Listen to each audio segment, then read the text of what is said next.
इस बड़े industrial city का एक डार्क साइड भी है। India's Silicon Valley, Bengaluru is grappling with one of its worst water crises. Government के नल खुले हैं तो खुले हैं, कुएं गंदे हो रहे तो हो रहे हैं, नदियां गंदी हो रही है तो हो रही है, टैंकरों का पानी पैसा देकर खरीदना पड़ रहा है। हाउसिंग प्रोजेक्ट्स में ये मैंडेटरी है कि यार हम 100 रुपए भेजते हैं, लेकिन नागरिक के सर्विसेज में या उसके जेब में सिर्फ 15 से 20 रुपए ही पहुंचता है। आज हम बात करेंगे कि बेंगलुरु का जल संकट कितना गंभीर हो गया है कि शहर को कभी भी डे जीरो के कगार पे लाके खड़ा कर सकता है, और दूसरी तरफ कैसे पहली ही बारिश में बेंगलुरु में बाढ़ आ गया है और कैसे AI बेस्ड मॉनिटरिंग सिस्टम इस संकट से उभारने पे हेल्प करेगा और सिविल इंजीनियर्स का क्या रोल होता है इस पूरे इकोसिस्टम को ऑपरेट करने पे।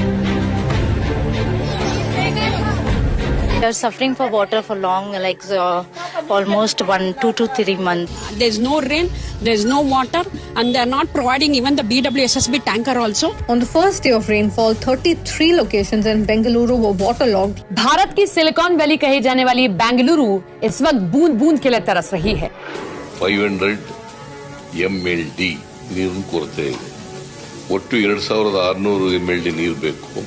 18 अप्रैल को कर्नाटका के मुख्यमंत्री ने कहा कि बेंगलुरु में 500 मिलियन लीटर पानी की कमी हो रही है रोजाना, जो कि इसके सप्लाई का 1/5 पार्ट होता है। और साथ ही साथ कर्नाटका के उप मुख्यमंत्री ने कहा कि बेंगलुरु में 50% से ज्यादा बोरवेल सूख चुके हैं।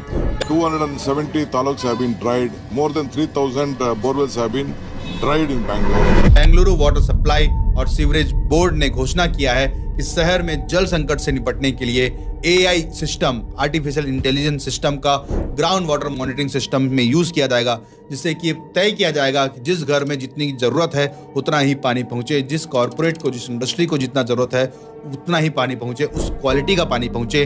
और ये बनाया है Indian institute of science, central ground water board और कर्नाटका ग्राउंड अथॉरिटी के साइंटिस्ट ने के साथ मिलके ये डेवलपमेंट किया है। इस नए सिस्टम का उद्देश्य है कि शहर में ग्राउंड वाटर लेवल को बेहतर तरीके से मॉनिटर करने के लिए और मैनेज करने के लिए इस AI सिस्टम का यूज किया जाएगा। लेकिन ये नौबत आई ही क्यों, जो कि इतनी गंभीर है कि लोग शहर छोड़ने के लिए मजबूर हैं। ये वीडियो में हम हर एक मुद्दे को बात करेंगे कि कैसे वाटर क्राइसिस आता है, कैसे शहर इससे निपटता है और क्या क्या चैलेंजेस देखना पड़ता है, झेलना पड़ता है वहां के शहर वासियों को, और सिविल इंजीनियर का इस पूरे मुहिम में क्या योगदान होता है। बेंगलुरु, जिसे हम IT हब कहते हैं, इंडिया का सिलिकॉन वैली कहते हैं, जहां यह तय है कि हर दिन एक नया स्टार्टअप की बुनियाद रखी जा रही है, लेकिन इस IT हब का, इस बड़े इंडस्ट्रियल सिटी का एक डार्क साइड भी है। वीडियो में आगे बढ़ने से पहले आप सभी ने बहुत बार पूछा है कि सिविल गुरुजी किस टाइप का ट्रेनिंग प्रोवाइड करता है। तो सबसे पहले सिविल गुरुजी 60 डेज का ट्रेनिंग प्रोवाइड करता है, जिसमें बिल्डिंग का estimation, BBS, quantity survey, surveying, highway का एस्टिमेशन और साथ ही साथ बिलिंग वर्क भी सिखाया जाता है, जो कि पूरी तरीके से ये इंश्योर करता है कि आप एक इंडस्ट्री रेडी सिविल इंजीनियर बन सके। और यही नहीं, यदि आप अपना करियर ग्रो करना चाहते हैं तो सिविल गुरुजी अपने फीस का 65% फीस आपके प्लेसमेंट के बाद चार्ज करता है। जब आपकी जॉब लगती है तब आप अपना ट्रेनिंग का 65% फीस पे करते हैं। और आज सिविल गुरुजी सक्सेसफुली 15 स्टेट में 21 ब्रांच के साथ अवेलेबल है। हो सकता है आपके नियर शहर पे सिविल गुरुजी अवेलेबल होगा। कॉल करो 9111001234 पे और पता करो कौन से बैच में सीट वैकेंट है, जिसमें आप ज्वाइन करके अपने करियर पे एक नई मुकाम पा सकते हैं। चलते हैं टॉपिक की ओर। कर्नाटका शहर ने स्थिति की गंभीरता को समझते हुए जल संकट से निपटने के लिए हर एक तरीके से हाथ पांव मार रही है। A total of 556 crore rupees has been allocated, with each MLA representing Bengaluru being allotted 10 crore rupees to address water scarcity in their respective constituencies. उन्होंने वाटर अवेलेबिलिटी और डिस्ट्रीब्यूशन को और बेहतर बनाने के लिए 556 करोड़ रुपए अलॉट किए हैं, और साथ ही बेंगलुरु के हर एक MLA को यह सुनिश्चित किया गया है कि आपके क्षेत्र में पानी की जो संकट है उसे निपटने के लिए जो मुमकिन प्रयास हो वो करो। लेकिन हमारे देश के एक प्रधानमंत्री ने कभी कहा था कि दिल्ली से 1 रुपया निकलता है, गांव जाते जाते 15 पैसा हो जाता है। कहीं ये नेहरू जी की द्वारा कही गई एक बात की तरह ना हो जाए कि यार हम 100 रुपए भेजते हैं, लेकिन नागरिक के सर्विसेज में या उसके जेब में सिर्फ 15 से 20 रुपए ही पहुंचता है। आपका क्या कहना है इस पूरे प्रोसेस में, नीचे कमेंट करके जरूर बताओ, क्योंकि अब पॉलिटिक्स तो हर घर की नहीं हर व्यक्ति की बात हो गई है। इस पानी सप्लाई के प्रोसेस को मैनेज करने के लिए Bengaluru water supply and sewerage board forcefully announce किया है कि जितनी बड़ी पार्टीज हैं जो पानी सबसे ज्यादा कंज्यूम करती हैं, उनको 20% पानी कम प्रोवाइड किया जाएगा। कम प्रोवाइड करने का बहुत सारे रीजंस हो सकते हैं कि पानी कम जाएगा तो उनका प्रोडक्शन कम होगा, उनकी सर्विसेज कम होगी, जॉब लॉस का भी सामना देखना पड़ सकता है, जो कि आगे अपन मुद्दे पे और डिटेल में बात करेंगे। और ये 20% पानी रेसिडेंशियल एरिया तक पहुंचाया जाएगा, जिससे कि इस पानी वाटर सिस्टम सप्लाई को मैनेज किया जा सके। आज बेंगलुरु को लगभग रोजाना 1450 मिलियन लीटर पानी सप्लाई हो रहा है, लेकिन इनका डिमांड लगभग 2000 मिलियन लीटर पर डे से भी ज्यादा है। मतलब सप्लाई और डिमांड में एक बहुत बड़ा गैप है। लेकिन एक समय था जब बेंगलुरु सिटी को लेक ऑफ सिटी भी कहा जाता था। 1960 तक बेंगलुरु में लगभग 260 लेक से ज्यादा थे। ये लेक्स नेचुरल इकोसिस्टम का हिस्सा था, जिससे कि सिटी का क्लाइमेट बैलेंस और सिस्टमाइज्ड हो रहता था, जैसे कि हर घर तक पानी पहुंच भी रहा था, वाटर लेवल रिचार्ज भी हो रहा था और कोई भी बोर नहीं सूख रहा था। 270 taluks have been dried. More than 3000 borewells have been dried in Bangalore. लेकिन fast forward to today, our most lakes are polluted हैं, जो कि कंप्लीटली डिसअपीयर हो चुके हैं या अर्बनाइजेशन एक्सपांशन के चक्कर में उसको कवर किया जा चुका है। वाटर बॉडीज यानी कि जल निकायों पर तेजी से अतिक्रमण भी हो रहा है और अब बेंगलुरु में पानी का मेजर सोर्स है सिर्फ और सिर्फ कावेरी नदी। लेकिन ओवर रश के कारण और अपस्ट्रीम में बहुत सारे वाटर स्टोरेज एक्टिविटी के कारण ये रिवर का फ्लो और कैपेसिटी दोनों प्रभावित हुआ है। सन 2000 से लेकर 2023 तक LULC land use land cover के डाटा बेंगलुरु के बढ़ते हुए लैंडस्केप और उसका पानी की समस्या को विश्लेषित करके डिटेल में एक चिंताजनक ट्रेंड सामने आया है, जिसमें सन 2000 में बेंगलुरु का लैंडस्केप में वाटर बॉडीज का कवरेज एरिया 2.33% था, जो कि लगभग 35 स्क्वायर किलोमीटर से ज्यादा था। और 2023 तक ये घटकर कवरेज एरिया मात्र 0.67% यानी कि 10 स्क्वायर किलोमीटर ही रह गया है, क्योंकि कंस्ट्रक्शन का बिल्टअप एरिया तेजी से एक्सपांड किया है।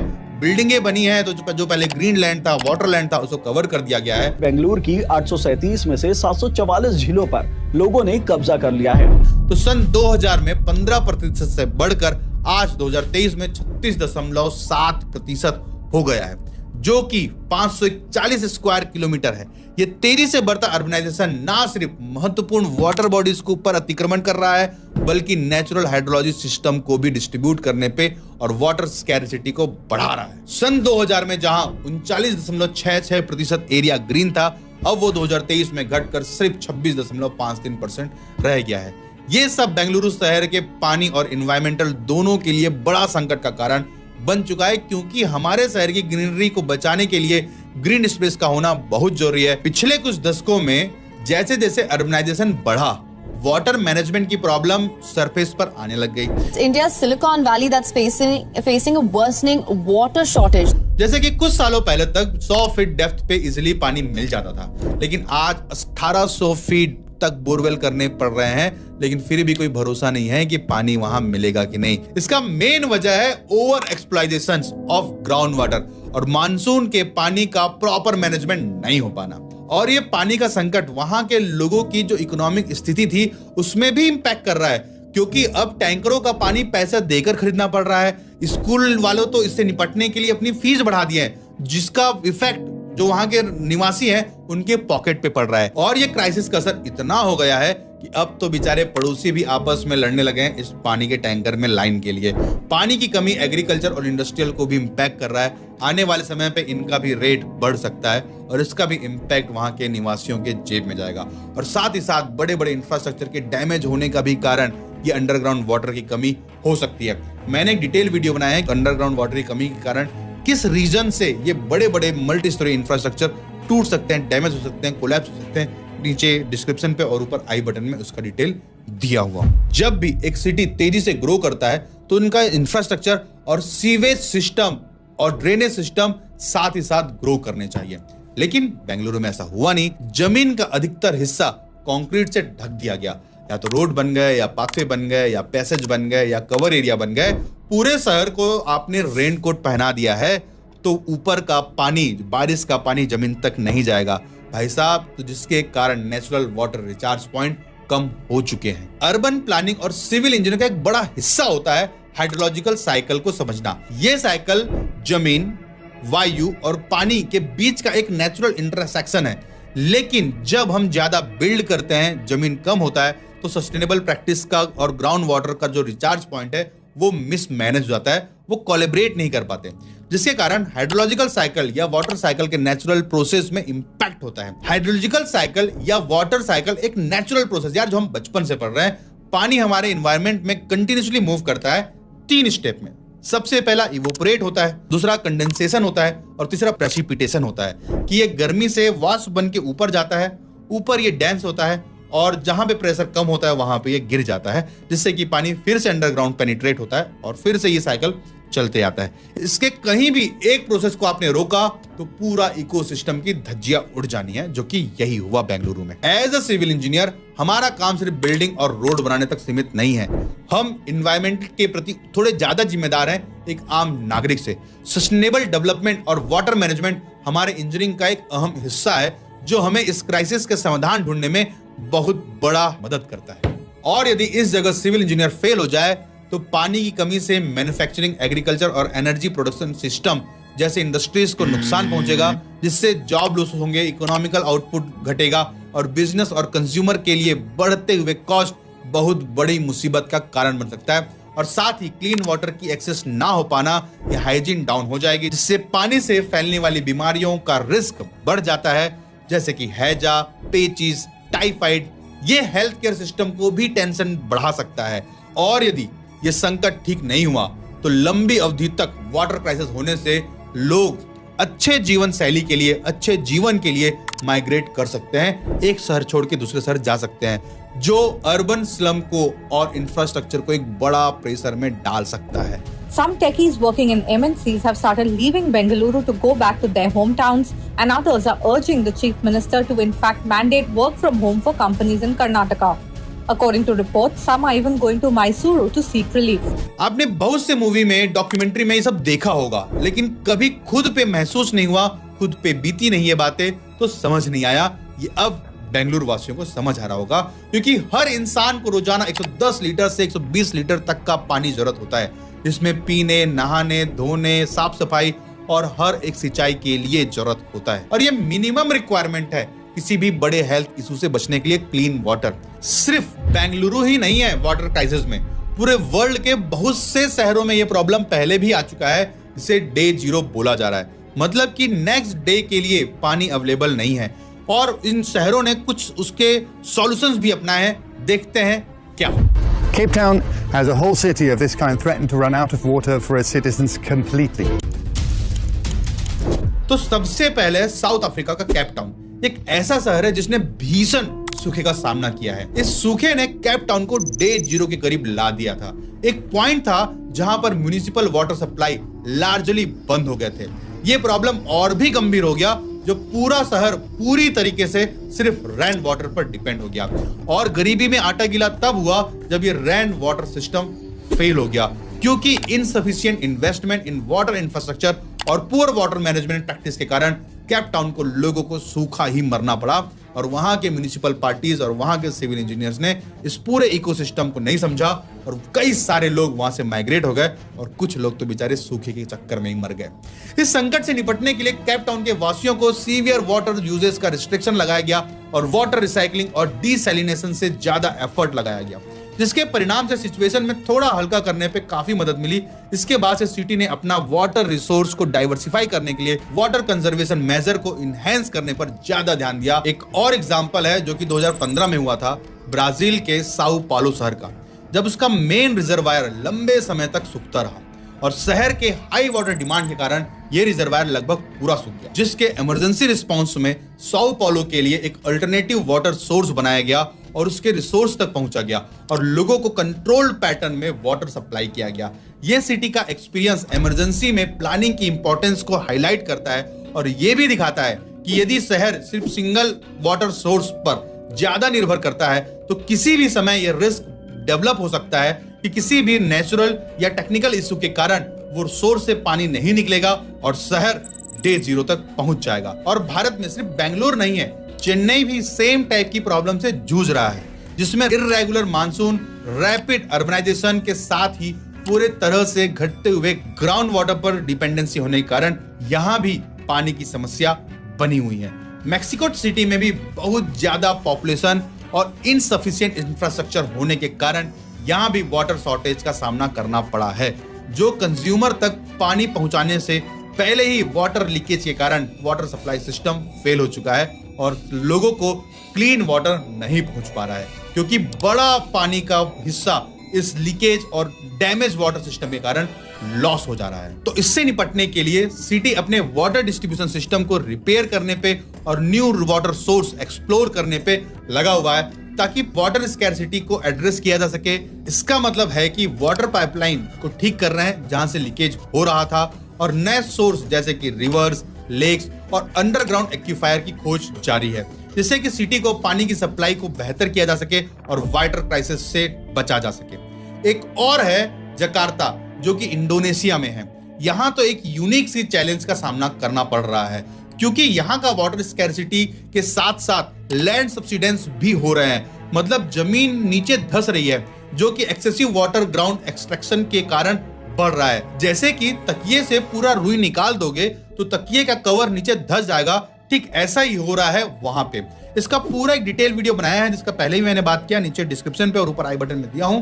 इस वीडियो के बाद उसे जरूर देखना कि कैसे नीचे का पानी पूरा निकालने से नीचे का एरिया खोखला हो जाता है और ऊपर हाई स्टोरेज बिल्डिंग बनाने के कारण लोड ज्यादा हो जाता है और जिससे जमीन नीचे धंस जाती है, जिससे कि स्ट्रक्चर में फेलियर और भूकंप जैसे अवसर देखने मिलता है छोटे छोटे लोकल एरिया में। और इस सिचुएशन से बचने के लिए जकार्ता क्या कर रहा है कि सिटी के ग्राउंड वाटर यूसेज को कम करने के लिए हार्ड डिसीजन लिया गया है, और साथ ही वाटर कंजर्वेशन को प्रमोट करने के लिए एक प्लान बनाया गया है, जिससे कि अल्टरनेटिव वाटर सोर्स जैसे कि रिवर, रिजर्वायर सिस्टम में इन्वेस्ट करके कदम उठाकर वहां की पानी को वाटर पाइपलाइन द्वारा घरों तक पहुंचाया जा रहा है। एक्चुअल में सिविल इंजीनियर्स के पास इस प्रॉब्लम से निपटने के लिए एकदम प्रैक्टिकल समाधान है, जिससे कि कभी भी कहीं भी किसी भी शहर में इस तरीके की समस्या ना आए। सबसे पहले बात करते हैं अपने घरों के लिए कि हम अपने इंडिविजुअल घर में क्या कर सकते हैं। तो रेन वाटर हार्वेस्टिंग सबसे अच्छा, सस्ता और सुंदर सॉल्यूशन है। यह सिस्टम बारिश की पानी को रूफ के जरिए वाटर पाइपलाइन के से कलेक्ट करता है और इसे क्लीन करके अंडरग्राउंड वाटर लेवल्स को रिचार्ज करता है, जिससे कि बोरवेल से आप अपने वाटर रिक्वायरमेंट को फुलफिल कर सके। और दूसरा तरीका है ग्रे वाटर रिसाइकलिंग का, यानी कि बाथरूम और किचन से निकलने वाले यूज्ड वाटर को ट्रीट करके प्लांट्स में सींचने के लिए, टॉयलेट में फ्लश करने के लिए यूज किया जा सकता है।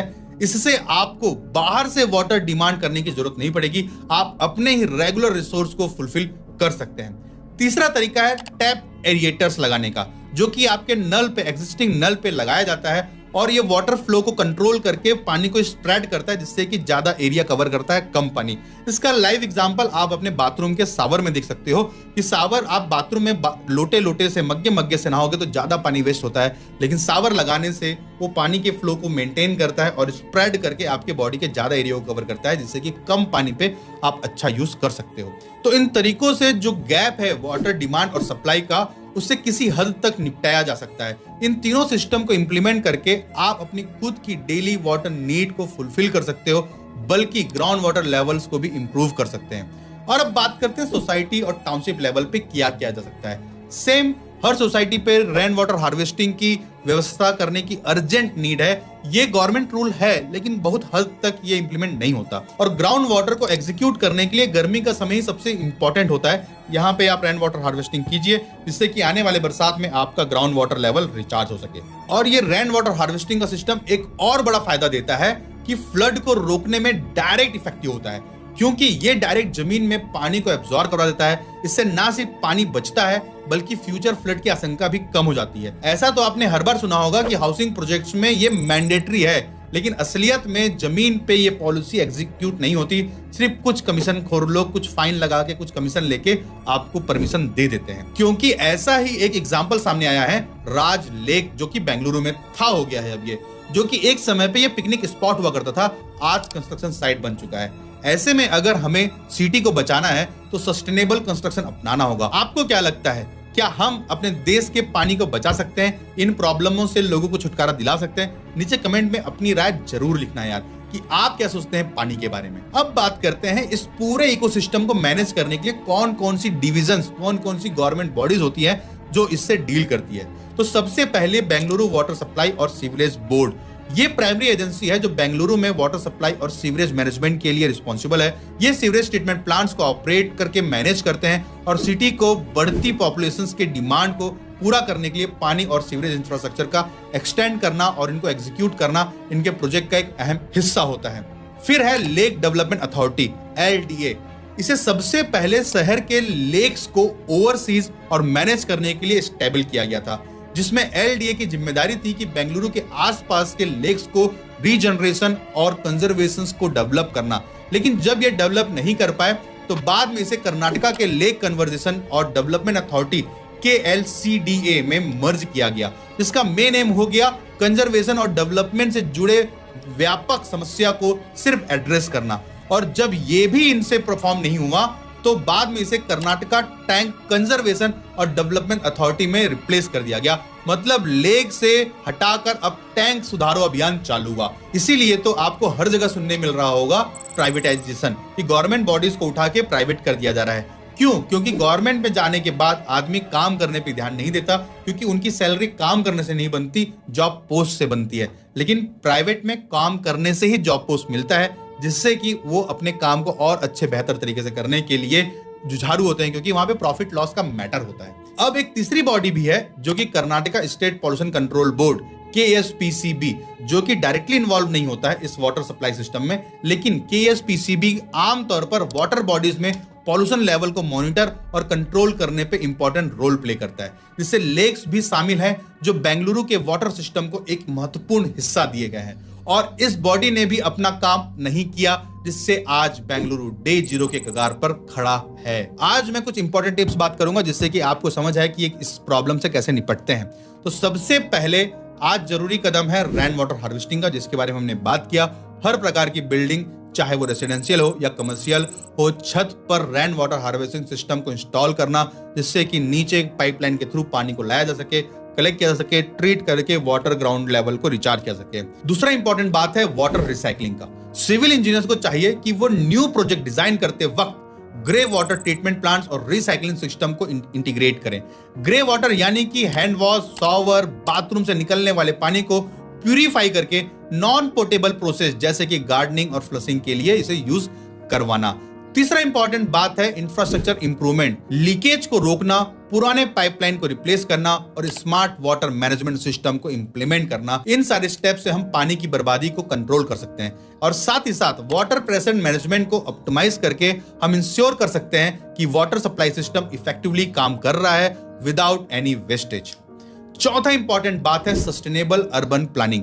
अर्बन प्लानिंग में सस्टेनेबिलिटी को इनकॉर्पोरेट करना बहुत ही जरूरी है। न्यू डेवलपमेंट का प्लान करते वक्त सफिशिएंट ग्रीन स्पेस इंश्योर करें।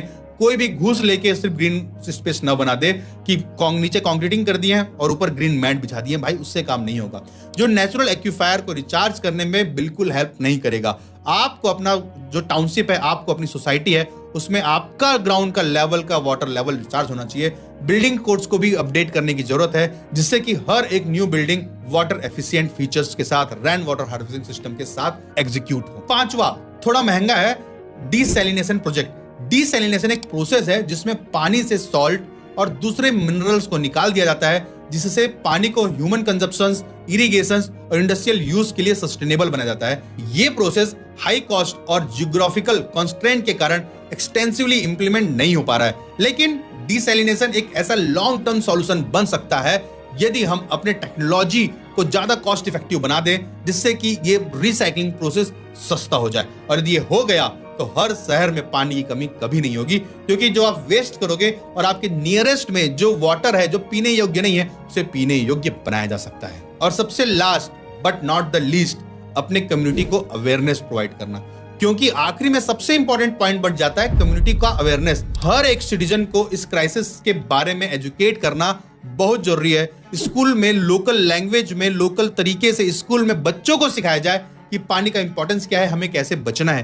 क्योंकि बच्चे बड़े होके, ये कल्चर है यार, ये कोई बता नहीं सकता, ये कल्चर बिल्ड करना होता है। जब तक हर इंडिविजुअल वाटर को सेव करना नहीं चाहेगा, उसको सेव करने के लिए मोटिवेट नहीं होगा, तब तक ये कहानी नहीं होगा। जिस तरीके से स्वच्छ भारत अभियान चलाया गया, उसी तरीके से स्वच्छ वाटर मिशन भी चलाना चाहिए, जिससे कि हम पानी को सेफ रख सकें। क्योंकि गवर्नमेंट के नल खुले हैं तो खुले हैं, कुएं गंदे हो रहे तो हो रहे हैं, नदियां गंदी हो रही है तो हो रही है, अरबों खरबों का बजट निकलता है, लेकिन एंड एग्जीक्यूशन तक ये चीजें नहीं पहुंच रही है। और ये सिर्फ ह्यूमन का अवेयरनेस है। पूजा की भी सामग्री को नदी में नहीं फेंका जाना चाहिए। हम अपने जो पानी को वेस्ट कर रहे हैं, तो घरों में एक छोटा सा टेक्नोलॉजी होना चाहिए जिससे कि हम ट्रीट करके पानी को बाहर निकालें। एक मैंने वीडियो देखा था जापान का, जिसमें से सीवरेज वाटर लाइन पे, मतलब जो नाली था, उसमें मछलियां तैर रही हैं, वो भी कलरफुल मछलियां, मतलब इतना साफ था पानी। हम भी कर सकते हैं। एक आदमी इस दुनिया में कोई कर सकता है तो वो आप खुद हो। आपको अपना युग खुद ही बनाना होगा। आपने अभी तक 4 युग की बात सुनी है। सबसे पहले सतयुग। सतयुग क्या मतलब था कि पूरी पृथ्वी मेरी फैमिली है, मैं पूरे पृथ्वी के लिए काम करूंगा। उसके बाद आया त्रेता युग, मतलब मेरा देश मेरी फैमिली है। जैसे कि राम राज्य एक फैमिली, रावण राज्य एक फैमिली, जो वानर राज्य एक फैमिली, तो सारी देश अलग अलग फैमिली हुआ करती थी। फिर आया द्वापर युग, मेरा फैमिली ही मेरी फैमिली है, मतलब कि पांडव एक फैमिली हो गए, कौरव एक फैमिली हो गए, 2 फैमिलियों के बीच में आपस में लड़ाई हो रहा है, दोनों एक ही देश में रहते थे। फिर आया कलयुग, मेरा फैमिली खत्म हो चुका है, अब मैं ही मेरी फैमिली हूं। लोग सिर्फ खुद के लिए काम कर रहे हैं, इसीलिए नेचर को बर्बाद कर रहे हैं। प्राकृतिक का यूज सिर्फ अपनी प्रॉफिट के लिए काम कर रहे हैं। कोयले की जरूरत है, जंगल काट रहे हैं। जंगल काट के कोयला डेवलप करना भी जरूरी है, लेकिन उसका अल्टरनेट रिसोर्सेज खोजना भी उतना ही जरूरी है। कम्युनिटी नहीं, ये पृथ्वी मेरा परिवार है। जब तक हम ये नहीं समझेंगे, ये नेचर हमें गिफ्ट में मिला है और गिफ्ट का एक वैल्यू है, ये फ्री ऑफ कॉस्ट नहीं मिला है। यदि आप इस शहर में, यदि आप इस देश में, यदि आप इस युग में इस पानी को बचाना चाहते हैं, तो आप ही हैं जो एक काम कर सकते हैं। मेरे साथ आइए, हम मिलकर इस पानी को बचाते हैं। हर एक बूंद का जवाब आपको देना पड़ेगा, क्योंकि सिविल गुरुजी है जो सिविल इंजीनियर्स को एजुकेट कर रहा है कि कैसे हम इतने सारे रिसोर्सेज का यूज कर सकते हैं। आप भी अपना career as a civil engineer grow करना चाहते हैं तो ज्वाइन करिए सिविल गुरुजी। यहाँ तक आए हैं तो सब्सक्राइब किए बिना जाना नहीं तो बहुत सारे इंपॉर्टेंट पॉइंट्स आपसे छूट जाएंगे। और यदि आपको वीडियो पसंद आया है तो उन लोगों तक जरूर इसको शेयर करो जो पानी का वेस्ट करते हैं, जो दिन में 4 बार नहा रहे हैं ये बोल के कि हमको बोला गया 3 बार 4 बार नहाने के लिए। उनको ये मैसेज शेयर कीजिए और साथ ही एजुकेट कीजिए अपने आसपास के लोगों को कि पानी को सेव करें। करना चाहते हैं कुछ खास तो चलो हमारे साथ सिविल की बात गुरुजी के साथ। जय हिंद, जय भारत।